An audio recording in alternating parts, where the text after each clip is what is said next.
Hey, Ralph, I am so excited about our guest today. How about you? I am too, Yvonne.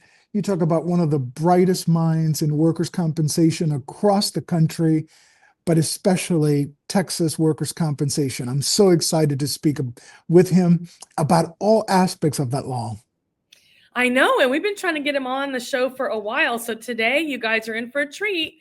We have Stuart Colburn, and he is going to talk to us about all the different nuances and interesting things about Texas workers' compensation.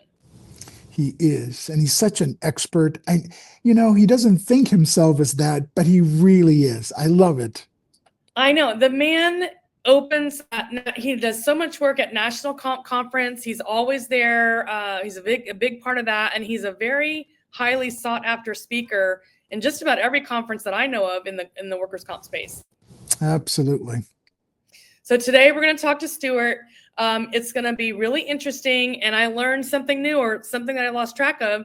So in Florida, we call our injured workers claimants, and we refer to the attorneys that represent them as claimant attorneys. In California, we call them applicants and applicant attorneys. Well, in Texas, they call them plaintiffs and plaintiff attorneys.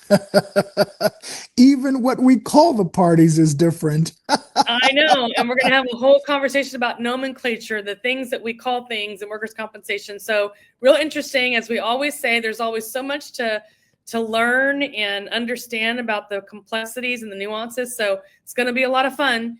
Here we go. We're going to go talk to Stuart Colburn. Hello, Ralph. How are you? I'm doing great, Yvonne. How about you? How's it going out there? I am so excited. We have a guest today that I've been waiting for since season 1 to have on. Hello, Stuart.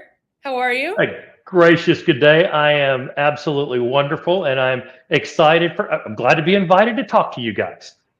Well, I think we have invited you multiple times, and we did talk to you once when we were in Texas at the Texas Work Comp Conference, but this is the first time you're an actual guest to the podcast, so welcome. Thank you. And I did turn down your other invitations because you were speaking with people that were far more national experts out there. And I have listened to every single one of the podcasts you two have created. Y'all have done a fabulous job, and I try to turn everybody else on. And I'm excited about your new format, which we're doing for this season. And being Texas centric, I'm excited to be here and share the love of my state with you guys. Well, thank you so much. But you are, I don't know what to say. You are, front and center at the National Conference. You're a sought after speaker in just about every conference that I know of. So thank you for joining us. So yes, you're right. Before we get started, though, I want to talk a little bit more about you. Stuart Colburn is shareholder of Downs Stanford, PC, defense law firm in Texas, and he has many years of experience, just like Ralph and I, in workers' compensation. Ralph, did she just call us old? I'm pretty sure she just said we were old. I think she did, Stuart. She did. Yep. Oh, boy. Well, I feel like it's better than actually saying the big numbers that are usually like, we've been in workers' compensation for this many years. Anyway. So we're seasoned. What can we say? Stuart is also one of 3 authors of the Texas Workers Compensation Handbook, which is published by LexisNexis. So Stuart, again, thank you for joining us today. Today, we're going to talk about the Texas Workers Compensation System. But before we go there, I want to talk about you, since this is the first time that you have that you're our guest. We're just joking about how long we've been in the system. What was it that brought you to workers' compensation in the first place? Do you recall? Well, it depends on how you mean that question. I know which way you mean it, but I'm going to go a slightly different route. And you've only recently heard the story. I first got introduced to workers' compensation in 1988. And that was because during the summer between my freshman and sophomore years in college, I mowed lawns in the morning and I delivered pizzas in the afternoon. And while delivering pizzas, somebody apparently did not like pepperoni on their pizza. I was stabbed multiple times and I received workers' compensation benefits as a result.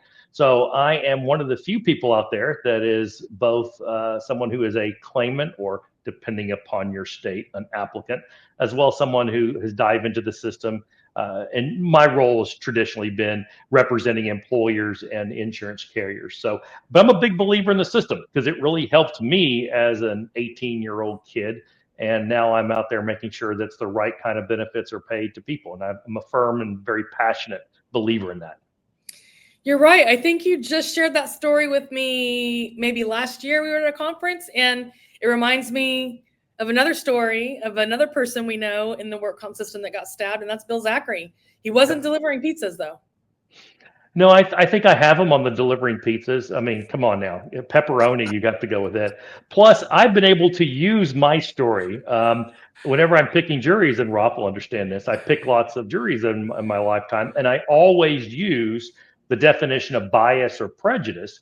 I would be someone that is definitely prejudiced against people wielding knives. I would not be a good juror on that case. There would be other people that would be much better jurors. And that's a wonderful example to get people to admit what biases they have in favor or prejudices they have against people, and to have them self-remove from the jury pool so I can exercise my challenges to their folks. So it has been useful in my career as well. Bill cannot say that about his story. I don't know. So what you're saying is that experience was your first glimpse into the workers' compensation system, and you were interested in learning more? Absolutely not, is how that worked. I was an accounting major. I was going to go to law school, and I was going to maybe be the Supreme Court justice one day. I had no clue about workers' comp. There wasn't a class at the University of Texas School of Law on workers' compensation, but I got out and I hated law school. I hated people who wanted to be lawyers. Sorry, Rob, you weren't there. It wasn't good, but I loved education. And to this day, you'll note that I'm an educator at heart. Yes, that's why I like speaking. I love sharing. I love teaching. And again, that's one of my passions. And so that's what I want to do is academic law, school law, education law. And so when I got out of law school, I applied for 120 law firms, went and got the book. And Ralph, you'll remember this. You go, and back then it was a book, it wasn't a computer. And I wrote out nice little applications and resumes for all law firms that represented colleges and school districts. And my only job interview was a law firm that did that. Only they represented them in workers' compensation cases. And I needed a job. And so when the person interviewed me says, well, you want to do education law, we do workers' compensation. Do you think you can do that? And of course, I looked him right in the eye, being very honest, and said, absolutely. And I haven't gotten out of it since. Nor do we want you to, or do you want to? So you're still here. So like many of us, we talk about how we, the way we found our way into the workers' comp system is through a process of elimination, right? Or we just accidentally fell into it, which is, I think, a theme that almost every single one of your guests has reiterated. That is true. However, part of this podcast is to create desire and interest on behalf of folks that are listening, that are perhaps thinking about a career shift or change, and we're here to help them get interested in the workers' comp system. So, well, let's get back to today's goal at hand, and that is to talk about Texas workers' compensation. So, Stuart, where are you joining us from today? I'm in outside of Houston, Texas right now, but I know that you want to refer to that picture behind me. That's off the back part of my deck and my house in Gun Barrel City, Texas. And you know that only the state of Texas is going to have a city named Gun Barrel City, Texas. Gun Barrel City. You will like the story. The reason why they decided in the year of my birth, in order to create this city, is it was a dry county, and the fine residents of Gun Barrel City really wanted to consume alcohol. And so the reason why they set up their city was so they could pass a law that would allow them to buy or at least sell beer and wine. So you got to love the residents of this area. Oh my goodness. I love it, man. I just They love actually it. tried to pass a law not too long ago that required every member or every citizen of Gun Barrel City to actually own a gun. True story. They And figured that the lawsuits coming against them, forcing people to buy a gun, would be too much, and they'd have to raise taxes. And that was the one argument that would prohibit them from going forward with such an audacious measure. Aye. So, folks that are listening, thank you for bearing with us as we go down these funny stories. So, I think most of you know I grew up in Texas, so I always love sharing stories about Texas. It's fun, and I try to get back to Texas at least twice a year, every year, for multiple reasons, to see my good friends in the industry and some friends that I still know from school, and also to get my Tex-Mex fix. So let's get to the matter at hand. We're going to talk about Texas workers' comp today. So Stuart, as you shared, we've been navigating things a little bit differently this year. We are taking a deeper dive into looking at the different nuances of workers' compensation. So today we're going to talk about Texas and what is it that makes Texas so special in the workers' compensation system. What's funny, one of your last podcasts that was published, you said something, and you've said it before, and you and Rafa agree. Once you know the laws of one state's workers' compensation, well, you're an expert on One state's workers' compensation laws. And Texas is no different, probably because we like to set ourselves out as being different. You know, we are the Lone Star state, and we want to be different than every other state. Whether good or bad, we're going to be different. But every state has that in workers' compensation, right? You have it because you're developing the laws over a long period of time, really since 1917. You can go back to 1913, the first one's here. But what you're doing is you're creating a law based upon what the power brokers wanted when they wrote the law. And then the courts will come in and they will interpret that law differently and at different times based upon whatever factors are important in that state. No different than in Texas. Most people now may be surprised to know that it used to be every statewide office was an elected Democrat. And all members of the Supreme Court, we elect our Supreme Court, were also Democrats. And at a very quick point in time, it kind of shifted to where now all statewide elected offices and all Supreme Court justices are Republicans. Well, they're going to have a very different look at the law. And what's interesting about what we're going to talk about here, especially in 1987 when we started with this, that it was actually passed by Ann Richards, the last Democratic governor in the state of Texas. But probably the thing that everybody knows Texas about isn't workers' compensation. It's the fact that we're the only state that doesn't require our private employers to have workers' compensation. You have to opt into workers' compensation or subscribe to it. Yeah. So what the heck does that mean? I thought workers' compensation was something that every state had to have. So what the heck does that mean that Texas has an opt-in feature? It's a function of our law that just didn't get changed a long time ago. And then one of your previous guests, Bill Minnick, took a look at it and said, hey, I think I can create something here. This is what essentially it is. When you're an employer and you want to look at providing some help for your workers, you can either pay for it yourself. You can create a plan that's usually an ERISA plan, and Rolf could tell us all about ERISA. Or you can subscribe to the workers' compensation system by becoming even a certified self-insurer or purchasing commercial insurance for workers' compensation. And what's unique about that in Texas is not every employer chooses to purchase workers' compensation insurance. A significant amount of them, it's gone down recently. We're at 24% of employers do not purchase workers' compensation insurance, and they cover about 13% of all employees. Think about that. 13% of Texas employees are not covered by workers' compensation. And so other states spend a lot of time and resources to go after employers who are not purchasing workers' compensation. No one does that here because that's just fine under the laws of Texas.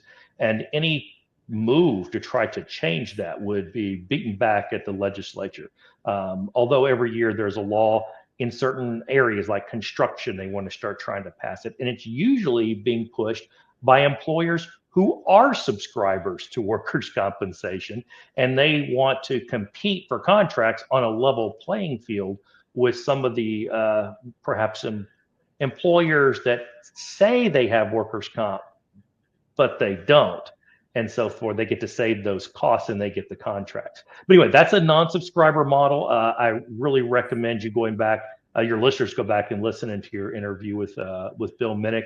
It's an important part of Texas workers' compensation in that it's a way of providing benefits to workers that who from those employers who choose not to subscribe to workers' compensation insurance.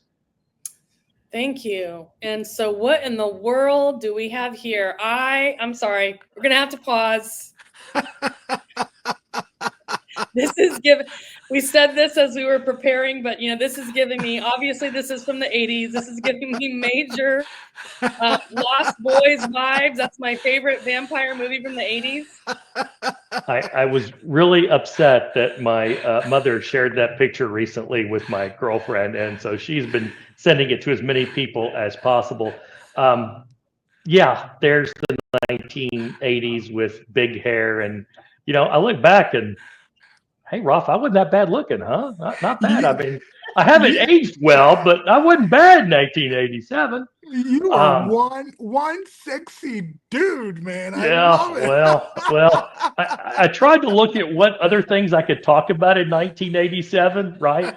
And all I had was, it was Black Monday and the stock market went down 22%. People lost that's money. right. So I figured instead of that, I'd show this ugly picture. What happened in 87 is because Texas workers' compensation costs were through the roof. We're one of the highest states. It was terrible. Employers were leaving. And so Democrats and Republicans came together, created the Select Commission, and they wrote what was called or is called the 1989 Act. So we studied it in 87, wrote it in 1989, went into effect January 1 of 1991, and that changed the workers' compensation system. It did lots of things. It made sure that we called all of our benefits differently than any other state called their benefits. It changed dispute resolution, but it had it had many goals, but one primary goal was to get lawyers out of the system. And they did that. And they did that by two ways. One, you couldn't run to the courthouse. That was done. Each issue had to go through the dispute resolution process before an administrative agency. Did you have an injury? Well, that was an issue. We have to go through a mediation, an administrative trial, an appellate process before you could even try to get to district court. Oh, did you report that injury to your employer within 30 days? It's an issue. Has to go through mediation. Has to go through an administrative trial. Hey, do you have disability? Should you get income replacement benefits? How about permanency benefits? How about benefits? Every single one of these issues now had to go through this process. So trial lawyers looked at the law and said, I have to do that. And I have to get my fees approved by the bureaucrats in the state of Texas. And I'm only limited to 25%. I'm getting out of the system. And there was a mass exodus of people that are getting out of the system for those reasons. And we took away settlements. No more ability to settle workers' compensation cases because it was thought of that people who weren't really that injured would get too much money. And people who had catastrophic injuries, they were allowing to settle, and there wasn't enough money for them when that money ran out. So the legislature took a look at it and said, we just need to get rid of that system, whether there's some good to it or bad to it. This is a problem. Let's just get rid of it. And that's what they did. And those two things together really did get rid of most of the plaintiff lawyers in the state of Texas. Wow. I know, Ralph, this has come up a number of times with you and I when we talk about, what happens in your world, and settlement is a big, big word in all the things that you deal with on a daily basis. So what are your thoughts? Yeah. So this was, I lived it because, of course, while that was happening in Texas, Stuart, a lot of folks here in Florida were looking at the same formula. Yes. And followed it for many years. Multiple bills introduced here in Florida. And ultimately, the things that passed here in 93 were a a basis of, not quite as strong as what was passed in Texas, but certainly the same purpose and meaning. So we followed it in Texas, learned it in Texas, and watched it not just in Florida, but really many, many jurisdictions around the country that adopted a similar type, at least a philosophy behind the Texas changes. Florida was the state that most looked at, studied, and adopted some of the features of our 1989 Act. But of course, Florida being a big state and their own power brokers and their own people that had a say in things, y'all chose to go your own path, which is very different than many other states. And so we share that, Texas and Florida together, even though there are some similar thought processes back in the late 80s and early 90s that went into that. Absolutely. And to move forward with settlements, and I'll do this real quick. We've tried, there's been several bills because some large employers would love to bring back settlements to get rid of claims. But there's some people who have long memories who perhaps maybe a little more gray in their beard, perhaps a little more. I'll tell you this story. My beard's getting a little long. My paralegal saw me the other day on Zoom and I had my pink tie on, and she said, "Stuart, that pink tie looks great with the gray in your beard." Thanks. I did not have a gray beard though in 2011, which is the same year that iTunes got started and Wikipedia got started. But we were again in Texas faced with something very familiar. Costs went back up. We saved all these costs with those settlements, but now suddenly, and stepping into the void, it was considered chiropractors in some of these mills that were created. So we had some major changes, and the thought process was when we make these changes, it was going to reduce costs, and indeed it did, but not as fast, not as much as we would want. And so those were the first inklings of studying networks. Now, they didn't implement networks, but it was the first thing that would be looking like you were going to be starting in that various process.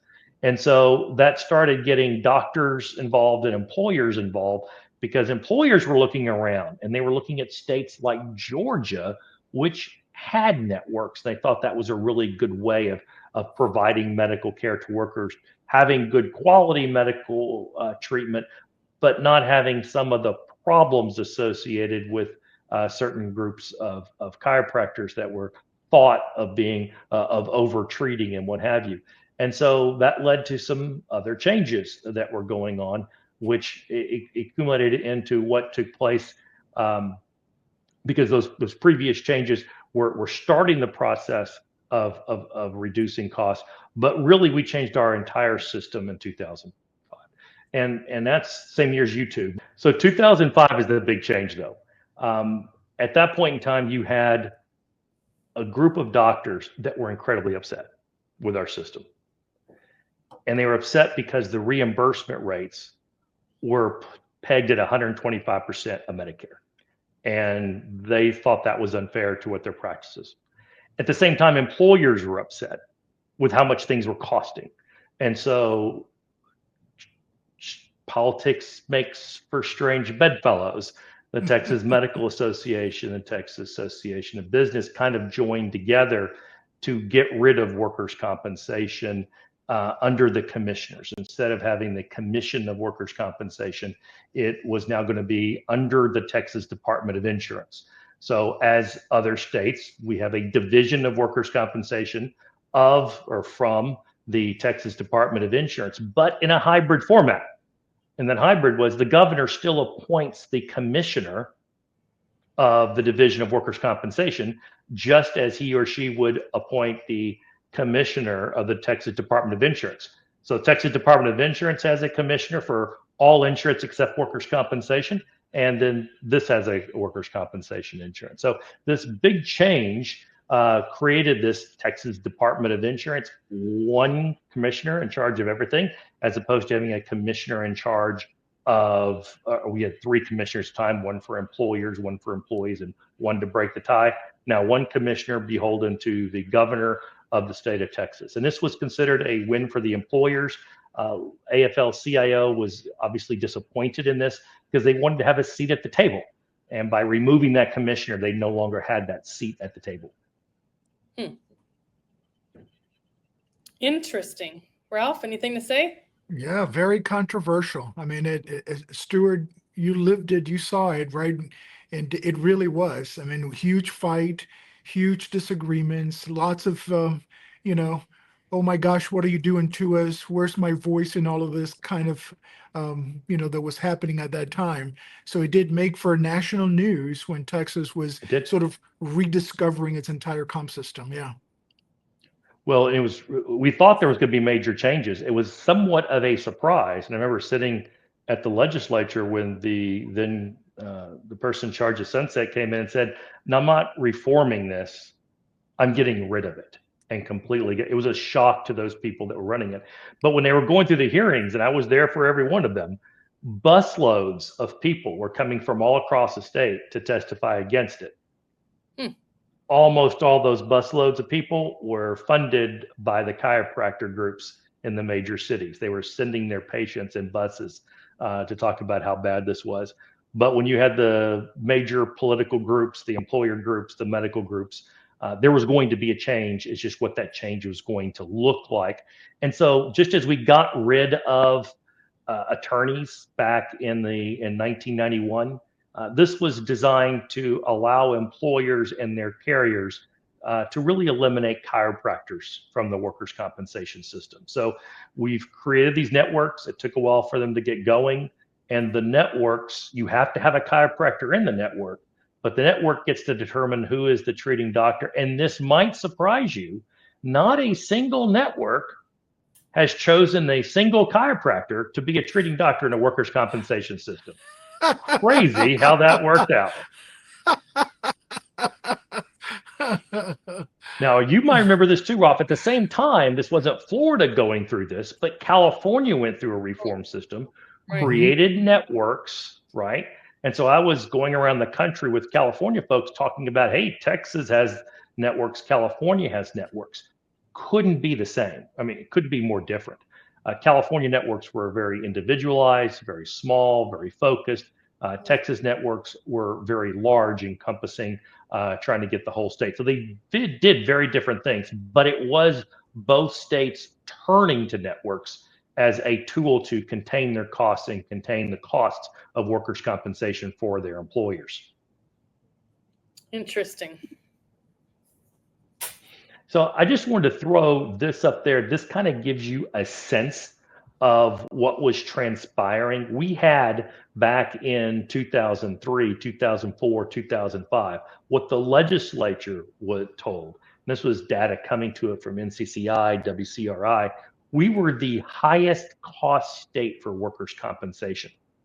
And when you got states like California, I mean, that's saying something. And we can't be more expensive than California. We're a pro-business state. We're not like, those people who eat Brussels sprouts out west. We have to get a hold of this. And so our legislature has chosen this course of action, and it has, for employers, worked. Now, if I put on my hat of my very good friends who represent injured workers, and in Texas, we have a very good relationship between those who represent employers and carriers on one side and injured workers on the other, they will tell you that this has not been a system that has worked for them, that many of their workers can't reach an attorney in parts of the state because there are no states left. Because if you're paying less in premiums, you're doing what? And by the way, you're talking about a 77 to 82% decline in costs to employers. That's good, but there are consequences of those numbers. That means there's less benefits being paid out, including income benefits. And if there's less income benefits being paid, well, attorneys aren't getting paid as much either. It's certainly a big issue on that side of the docket. And I certainly understand where my friends are coming from. I feel like we could have a whole separate episode because I have a lot of questions about, because I heard you say that there's, a lot less applicant attorneys or claimant attorneys in Texas than there used to be. But so I have a lot of questions around that and how that works. Like you said, there's less benefits getting paid out. So there's that other side to the equation, but we'll have to come back a different time to explore how that all works. We could certainly do that. Here's one more little tidbit. The costs got so low on the premiums for workers' compensation cases. And remember, the workers' compensation system in Texas is a net zero to the state budget. Why? Because it's paid for by taxes on workers' compensation policies. Well, when the money goes down because the price of those policies go down, we weren't bringing in enough money. So they literally had to go to the legislature and ask for, we need to raise taxes on the policies so we can get the same amount of money to pay for our system. So that's another example of the unintended consequence of reducing the prices of policy so much. But let's go into some of the nomenclatures real quickly, because Texas is so different by what we call things. Our income replacement benefits, we call it temporary income benefits. You don't see that in most other states. Our permanency benefits, our impairment income benefits, we use the AMA guides. We're on the 4th edition right now. Yes, I know that was published in 1993. We are studying it. And by the way, for years, we could only use the AMA Guides 3rd edition, second printing, published in February 1989, and that was in the statute. We then got permission to move up. We moved up to the 4th edition because no one liked the 5th edition. I mean, only crazy places like California uses the 5th edition. My friend and Judge down there will have stories about that.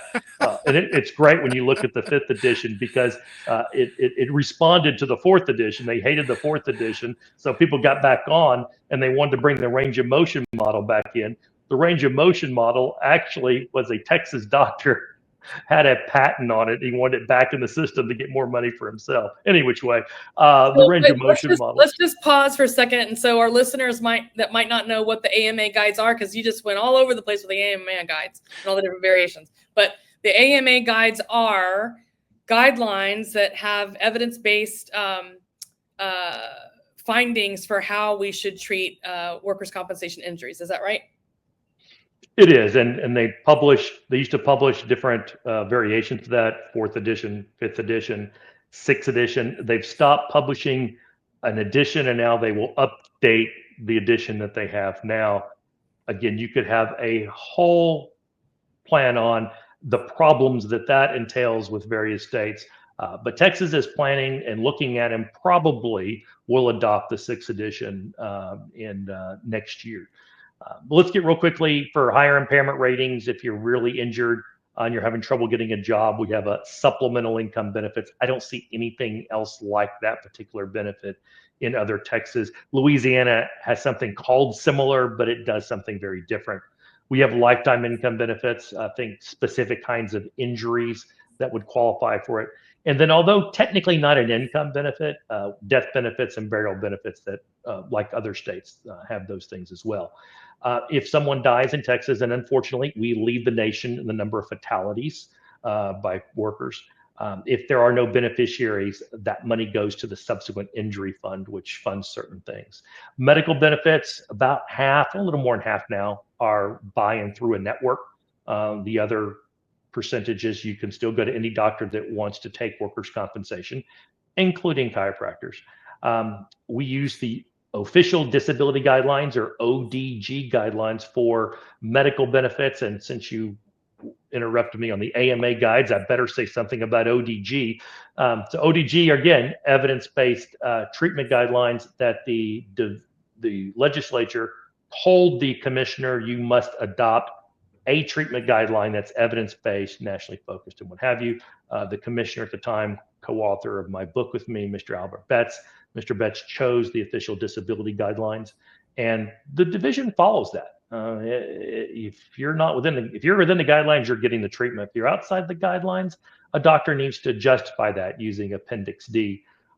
Texas, we led the nation in fighting opioid abuse. We were on top of it and using the ODG guidelines in Appendix A. So although it was a problem here, we got out of that problem a little faster than many other parts of our country. But again, there's no settlements of your medical benefits. You have lifetime medical treatment so long as that treatment is reasonable and necessary, and it is related to the compensable injury. Well, thank you for that overview, Stuart.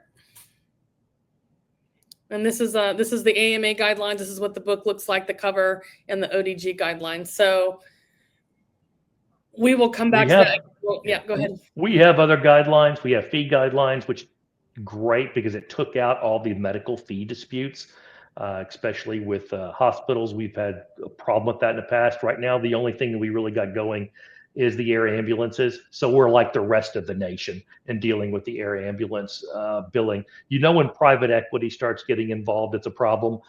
Private equity buys the air ambulances, it's a problem. Of course, we could start talking about private equity buying hospitals and professional associations, but I'm sure Mr. Paduta can talk about that much more eloquently than I am. And you can have him back since I know you've already talked to him before me. But yeah, so we have these guidelines. We also have a return to work guideline. Unfortunately, no one follows that in Texas. It's ignored, much like to the extreme that ODG is really followed by the division. Our return to work guidelines are basically ignored by our regulators. But the big thing that people love about this is our networks, our healthcare networks. That's usually considered the reasons why our costs have gone down. And every year, the division looks at the healthcare networks and studies it and determines what they're doing good and doing bad. We just got that, just came out. I think if you go to the next slide, you can kind of take a look at that. Has lower average cost than non-medical treatment, much better return to work. And although not great satisfaction with care, it is certainly higher than if you don't have a medical network. We have two kinds of networks. 1305 refers to the Texas Insurance Code. So Texas Insurance Code 1305 network, that's what private employers can do. Public can do as well if they purchase insurance, but you don't see that as much. Or 504 networks, that refers to the Texas Labor Code, section 504. That's when a public entity can choose to create their own networks, not follow the rules of the 1305 networks, and provide care to their medical, to their employees. So these are the things that have done, are primarily responsible for the huge reduction in medical costs in Texas since 2005. Okay. We're getting really, to the end of what makes Texas a little bit different. Right now, there is a bill proposed by the division that really extends what we started with. Our dispute resolution process is so different than other states. I can't even name you a state that follows something like it. But before COVID, we had these 45-minute mediations on each individual issue. And we would go to the field offices around the state and we would mediate those claims. And if we could come to an agreement, we would. If we couldn't, it would be set for a contested case hearing, which is just an administrative trial in that same field office. And then if there was a dispute about that, you had an appellate process, but it was purely a paper review. Each side could file briefs essentially arguing their points. And then if you didn't like that decision, you could take it up into judicial review into our court systems. But less than 1% of disputed cases went that route. During COVID, everything went virtual, right? We all learned how to do everything on Zoom. And so all of our BRCs, our mediations went that way. Well, the legislature liked that a lot. Well, they liked that because the division liked that a lot. And the division liked that a lot because other people liked that a lot in our system. Well, now those same power brokers want the administrative trials to be virtual. And it's because of cost. The division has less money. They would like to close offices and what have you. So they would like it to be something that we go back to having it just to be virtual. Our largest workers' compensation carrier, which has 42% of the market, the second one doesn't even have 10%. That would really reduce their costs because that's how they would think how much money they would save with that. The State Office of Risk Management, SORM, the Office of Injured Employee Counsel. Various other groups have not looking at whether it be good in an individual case or not, but they think it would save them a lot of cost. So the division, knowing that finances are important, have made that proposal. And so most of us believe the legislature will carry out the legislative recommendation. But let's check back at the end of our legislative session, which will end sometime, and we'll get the governor to sign something in early to mid June. We meet every 2 years, our legislature, for 140 days. Most people believe Texans would be better off if they would meet for 2 days every 140 years, but I don't think we're going to get that change. We will also see more presumptions and certain laws by first responders. They're going to want to pass something because they want to pass something every session that favors first responders. And so we'll see what that entails in Texas in the next several months. So that's what I expect to see from the legislature. There's could always be a surprise. There always is. So before we wrap it up, so obviously from what you've said and from what I know, Texas is definitely employer focused. There's a lot of what makes up the Texas work comp system that is in favor of the employer. So Ralph, this is one of the reasons, well, Ralph and Stuart, this is one of the reasons that, workers' comp tends to get a bad rap, is that it's too employer focused and there's not enough consideration for what's going on with the injured workers. So where does the balance come from, Stuart? How do we balance that out in Texas? Texas could be an example of how the pendulums have gone back and forth, right? In the 1980s, I think everyone would agree it was definitely employee-centric, maybe so much on the side. And again, even though we think of Texas as being a very conservative state, in 1980s, again, the Democrats still had a governor in office, the lieutenant governor. So the courts and the case law from that time period surprised a lot of people. When people call me and ask about a law, how can this be how can having a seizure and then being call the ambulance and then you have another seizure on the gurney and you fall down and hit the ground and you break your arm, how can that be a compensable injury when you break your arm? Well, it's because the laws were written by different groups of people at that time. It's maybe not how the law will be drafted now. It's maybe not how the courts would interpret it now. But look at what happened in 2005. Maybe workers weren't getting a lot of the money, but certainly a lot of the healthcare providers were. My friends on the plaintiff side will say now, hey, that pendulum may have gone too much. They may not admit to that, but they'll admit they're having a good day back then. But maybe it's gone way too much right now. And that's true. And part of that has to do with the mentality of trying to reduce costs. The other part is we are competing with our non-subscriber brothers and sisters. And once an employer chooses to go non-subscriber, if their costs are 50% less, then everybody in that industry is going to go non-subscriber if those cost differences are that high. So one of the ways that non-subscriber reduces workers' compensation costs is it provides a competition to make sure that we're providing the right kind of care. Now, what's the right kind of care? It's kind of like beauty. It's in the eye of the beholder, right? But we need to make sure that we're treating injured workers holistically, that we're looking at them and wanting them to get back to work. I still remember sitting at a legislative session back in 2004, and they were saying, I don't understand. Actually, it was 2005. I don't understand, the senator kept saying. Why is it that someone who has an injury at work and someone has the same injury at home, how come the person that gets injured at home has a better medical outcome, gets back to work sooner, and is happier? And the person from at the time, Texas Workers Compensation Commission said, funny things happen when you pay people for being off of work. And certainly not everyone, certainly not a majority, but it does happen and it does affect those things. So how can we treat our workers better? How can we get them back to work? How can we follow them? It's a process that takes what you guys are doing. I'm a huge believer that we are not treating our workers great nationally, that we have some great employers, but we also have some employers that are not so great, that are horrible. And we have to try to find ways to make sure that we're treating every one of our injured workers like it's our mother and our father and our siblings and our best friends, because the workers' compensation system is meant to help everybody.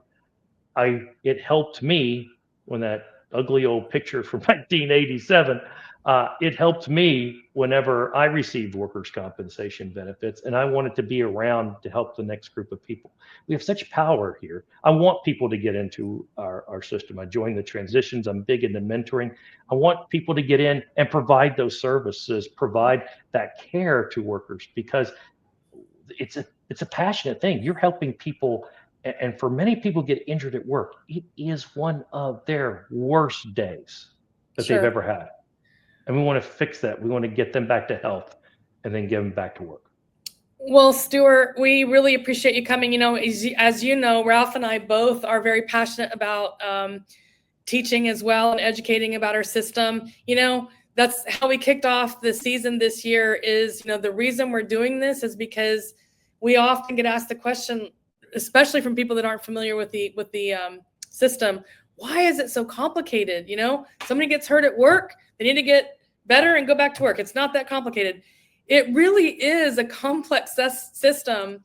And to think about, the different variations that we have to deal with state to state, like you said, just within Texas, going from, back in the 80s when it was very democratic oriented to now it's very conservative. All of these different variations make for a very complex system. But to me, Raphael and I say it all the time, it's very fascinating. And you're right. Thank you for mentioning that we all have to remember at the end of the day, we want people to think about that person that's injured. Think about that person like your mother, your sister, your daughter, your loved one. And that is how we should all be approaching the system. Ralph, you're awfully quiet. Stuart, I wanted to ask you about, are there numbers you can share with us? How does the non-subscriber process and system look like compared to the traditional workers' comp system? Cost, benefit, all of that. Is it comparable? Is it very different? Help me out. Are there numbers that you can share with us in that regard? I don't have the numbers off the top of my head. They were really put in play a lot by some articles written in 2015. First with the Texas Tribune looking at some of the things, and then a professor out of Stanford, I forget her name right now, it begins with an M, looked at the system. And there were some numbers and comparisons that people in the non-subscriber world criticized, said were not actually accurate.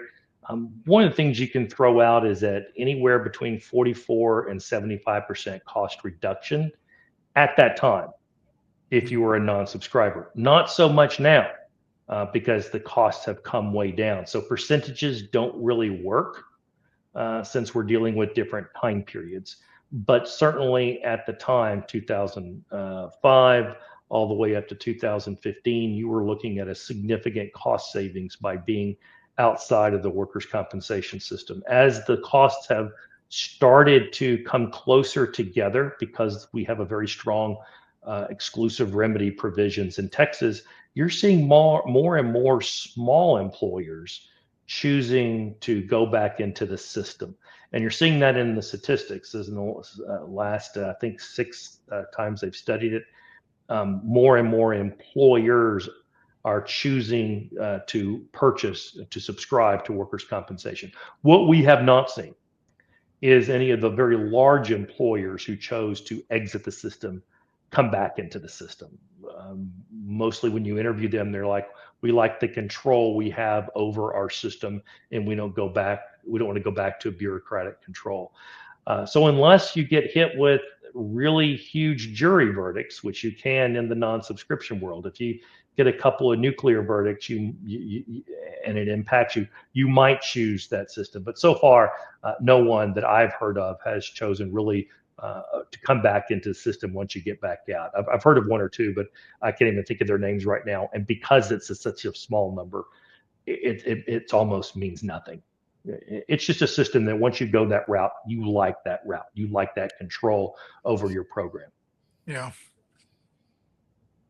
Interesting. So what are we looking at here, Stuart? 8 layers to a Texas goodbye.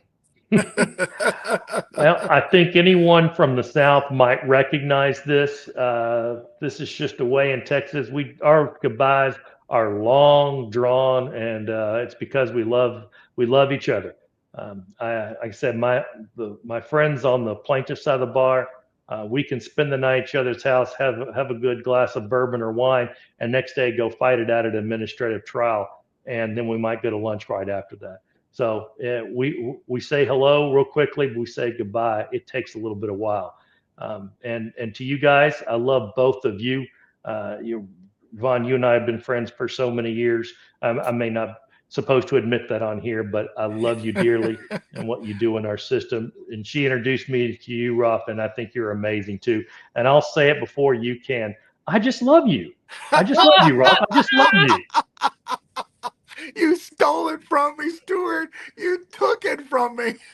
Boy, Stuart, I'm gonna have to call on you. We're gonna have to make if anybody can do it, it's you, to make up a trivia contest about our program, because you seem to know a lot about what we're doing here on this podcast, and we thank you for that. Well, thank you all for inviting me. I very much appreciate the time with you guys. We appreciate you, and we love you too. Ralph, I can't believe you didn't say it back like 100 times. Love you, Stuart, man. I mean, I'm still laughing. He took it from me. He just stole it from me. I love it. Love you, Stuart. We love you. And like we always say at the end of every program, hasta luego. Hasta luego.